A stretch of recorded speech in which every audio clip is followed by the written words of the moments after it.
I was sentenced to 50 years when I was only 16, for something you would never imagine. I am Noah Nay, and let me tell you my story. Apparently I was an innocent child. However, the reality was different.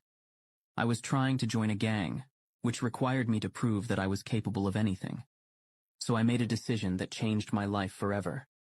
I drove a stolen car to a girl's house and shot her in the neck and shoulder through the window.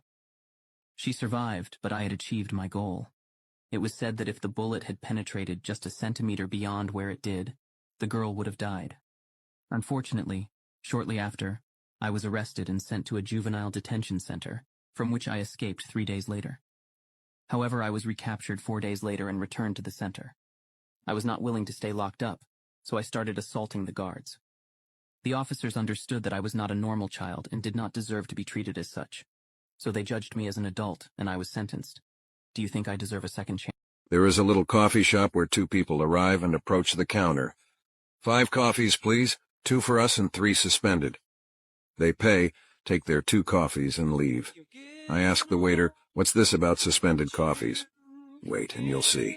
Soon more people come in. 2 girls order 1 coffee each, pay, and leave. The next order is for 7 coffees, made by 3 women. 3 for us and 4 suspended. I'm left wondering, what's the meaning of the suspended coffees? Then a man dressed in worn clothes, who looks like he might be homeless, arrives at the counter and asks sincerely, "Do you have a suspended coffee?" "Yes, we do, sir." They serve him a coffee, and I get my answer. People pay in advance for a coffee that will be served to whoever can't afford a hot drink. This tradition started in Naples. It's also possible to order not only suspended coffees, but also sandwiches or full low-cost meals. Small kindnesses like this can impact so many lives in ways we could never imagine. If you're not following me, you might miss out on seeing me again, but if you are, congrats. You're on a journey of continuous growth. I left my 16-month-old baby alone for 10 days while I went on vacation and enjoyed myself. I am Crystal Candelario, and this is my story. On last June, I decided to take a vacation to Puerto Rico and Detroit with a friend. However, I wasn't going to take my son, so I left him with some bottles of milk so he could feed himself. For 10 days, the baby was completely alone. The neighbors heard him crying 2 days after I left, but nobody went to help him.